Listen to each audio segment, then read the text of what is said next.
আস্তে আস্তে অবস্থা খারাপ হয়ে যাচ্ছে আরমানের।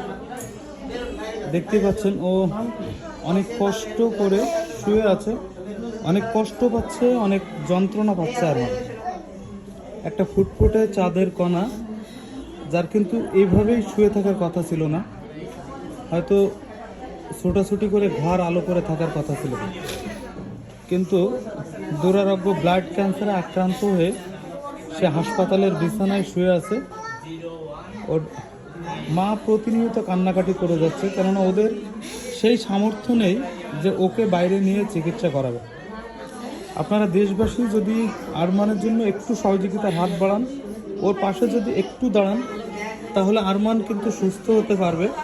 আমরা ইতিপূর্বে অনেক পেশেন্টকে দেখেছি ব্লাড ক্যান্সারে, যারা সুস্থ হয়ে এখন সুস্থভাবেই জীবনযাপন করছে। শুধুমাত্র টাকার কাছে আরমান হেরে না যাক, আরমানের জীবন এখানেই থেমে না যাক শুধুমাত্র টাকার অভাবে। অনুরোধ করব যে যেখান থেকে দেখবেন একটু আরমানের জন্য দোয়া করবেন, একটু আরমানের পাশে দাঁড়াবেন।